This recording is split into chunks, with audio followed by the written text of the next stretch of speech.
మొన్న 1,00,000 దాటిన బంగారం ధర కాస్త తగ్గుతూ వస్తుంది. ఈ తగ్గుదల ఇంతే కొనసాగుతుందా? అమెరికా చైనా మధ్య కుదిరిన ట్రేడ్ డీలే ధరల వ్యత్యాసానికి కారణమా? Let's watch. బంగారం ధర ఉన్నట్టుండి 1,00,000కు పైగా చేరింది.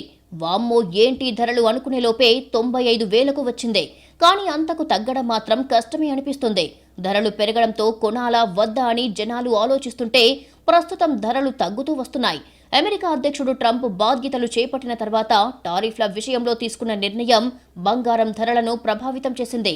ముఖ్యంగా అమెరికా చైనా మధ్య తీవ్ర స్థాయిలో టారిఫ్ యుద్ధం పీక్స్ కు చేరడంతో అంతర్జాతీయ మార్కెట్లు షేక్ అయ్యాయి. ఇక ప్రస్తుతం చైనా, అమెరికా ఇరు దేశాలు తాత్కాలిక ట్రేడ్ వార్ కు ముగింపు పలికాయి. దీంతో మార్కెట్లు కాస్త ఊపిరి పీల్చుకున్నాయి. కానీ ఇరు దేశాల మధ్య ఒప్పందం ఇలానే కొనసాగుతుందా అనేది మాత్రం ప్రస్తుతానికి అంతుపట్టడం లేదు. ధరలు పెరిగినప్పుడు అంతర్జాతీయంగా బంగారాన్ని పెద్ద మొత్తంలో బ్యాంకులు కొన్నాయి. కానీ జనాల నుంచి డిమాండ్ తగ్గినట్టుగా లెక్కలు చెబుతున్నాయి. ప్రస్తుతం అమెరికా బ్యాంకుల నుంచి లోన్స్ తీసుకునే ఆలోచనలో ఉంది. లోన్లు కావాలంటే షూరిటీగా బంగారం నిల్వలను చూపించాల్సి ఉంటుంది. అందుకే అమెరికాలో అక్కడి ప్రభుత్వం రూల్స్ ను చేంజ్ చేయబోతోందని తెలుస్తోంది. అదే జరిగితే బంగారం ధరలు ఇంకా తగ్గే ఛాన్స్ ఉందని చెబుతున్నారు గోల్డ్ మార్కెట్ నిపుణులు. బేసిల్ 3 నామ్స్ ప్రకారం బ్యాంక్స్ దగ్గర బంగారం ఫిజికల్గా నిల్వలు ఉండాలి.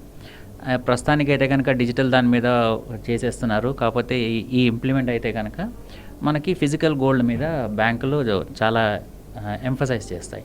ఆ సందర్భంలో వాళ్ళకి రిక్వైర్మెంట్ ఎక్కువ ఉంటుంది. మీరు గమనిస్తే ఒక లాస్ట్ 6-7 నెలల నుంచి కొనుగోలు చాలా మటుకు బ్యాంకులే చేశాయి అంతర్జాతీయంగా కూడా. దానికి ముఖ్యమైన కారణం బేసిల్ 3 నామ్స్.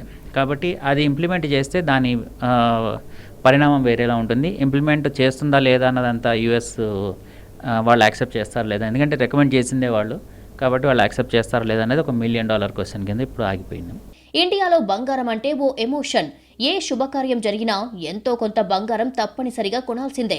అయితే బంగారం ఎప్పుడు కొనాలా లేదా తర్వాత కొనాలా అంటే బంగారం ఎప్పుడు కొన్నా కూడా ఇబ్బంది లేదనే అభిప్రాయం వ్యక్తం చేస్తున్నారు గోల్డ్ వ్యాపారులు.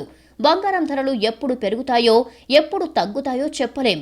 కానీ ప్రస్తుత పరిస్థితుల్లో ఇంకాస్త తగ్గే ఛాన్స్ ఉందని చెబుతున్నారు గోల్డ్ నిపుణులు. మరి బంగారం ధర ఇంకా తగ్గుతుందా లేదంటే 1,00,000కు చేరుతుందేమో చూడాలి.